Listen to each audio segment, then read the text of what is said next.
ჩაგიბარებიათ გამოცდები ავტოსკოლაში. ალბათ გახსოვთ, რომ მრავალ შემოთავაზებულ პასუხს შორის აუცილებელი იყო აგერჩიათ მხოლოდ ერთი, მაგრამ სწორი. მსგავსი გამოცდების ჩაბარება ყოველ ჩვენგანს უწევს ცხოვრებაში. ყოველდღე ჩვენ ვაკეთებთ არჩევანს, რომელსაც მოაქვს გამარჯვება ან დამარცხება.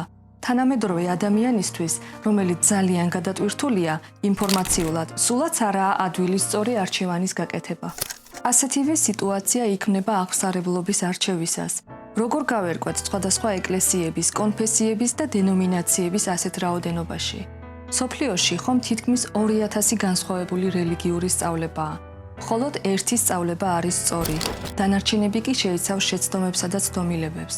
ჩვენ ვერ ვიქნებით დარწმუნებული საკუთარ უსაფრთხოებაში, თუ კი მარტო ჩვენს შეგრძნებებს დავეყრდნობით. ბიბლია ამბობს, არის გზა, რომელიც სწორი ჩანს კაცის წინაშე, მისი ბოლო კი სიკვდილის გზებია. ჩვენ დარწმუნებულნი უნდა ვიყოთ, რომ ბიბლია სწორად გვესმის და არ ვცდებით. გვაძლევს თუ არა ღმერთის საშუალებას, შევიცნოთ ჭეშმარიტება. არის თუ არა საშუალება დავადგინოთ, რომელი ეკლესია არის ჭეშმარიტი. სად გავიგოთ თუ რა უნდა ვაკეთოთ და რა გვწამდეს. ღმერთი არ გვტოვებს უმეცრებაში, მან ყველა კითხვაზე პასუხი მოგცა თავის სიტყვაში. მოდით მივმართოთ ბიბლიას.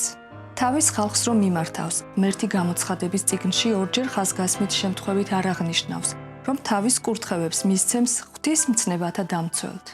ჩვენს დროში, როდესაც ირგვლივ სულიერი დაბნეულობას უფევს, ბევრი რელიგიური ლიდერი ასწავლის, რომ ღმერთს არ სურს ადამიანები იცავდნენ მის მცნებებს. უფრო მეტიც, შეიძლება მოვისმინოთ მოსაზრება, თითქოს მცნებებმა აზრი დაკარგეს მაშინვე, როცა ქრისტე მოკვდა.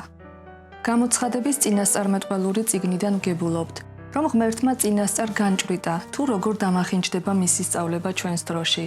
ამიტომ ის თავის ხალხს უწოდებს იმ ადამიანებს, რომლებიც წმინდად ინახავენ და იცავენ მის მცნებებს. ქვეყნიერებაზე ავრცელებენ სახარებას, კეთილ უწყებას და ემორჩილებიან მას. ეს მორჩილება დაფუძნებულია ღმერთის მიმართ სიყვარულზე და არის ამის გამოვლინება. რომ ვიპოვოთ ჭეშმარიტი ეკლესია, რომელიც აღწერილია გამოცხადების წიგნში, საჭიროა ვიცოდეთ მისი ნიშნები. ეს ეკლესია იცავს ღვთის ყველა მცნებას, შაბათის დაცვის შესახებ მეოთხე მცნების ჩათვლით. აგრეთვე მას წუთისოფელში მოაქვს 3 ანგელოზის უწყება, რომელზეც ლაპარაკია გამოცხადების წიგნის მე-14 თავში. მიმოიხედეთ და თქვენ დაინახავთ მხოლოდ ერთ ეკლესიას, რომელსაც ახასიათებს ყველა მითითებული ნიშანი. როდესაც აღმოაჩენთ ამ ნარჩომის ეკლესიას, თქვენ ალბათ მოისურვებთ მას შეუერთდეთ, რათა სახარება მთელ ქვეყნიერებას აუწყოთ. თუ გსურთ ეს, ქვევით დაწერეთ დიახ მსურს ვეკუთვნოდე ღვთის ნარჩომის ჭეშმარიტ ეკლესიას. გადადით ბმულზე, უპასუხეთ შეკითხვებს და გამოგვიგზავნეთ.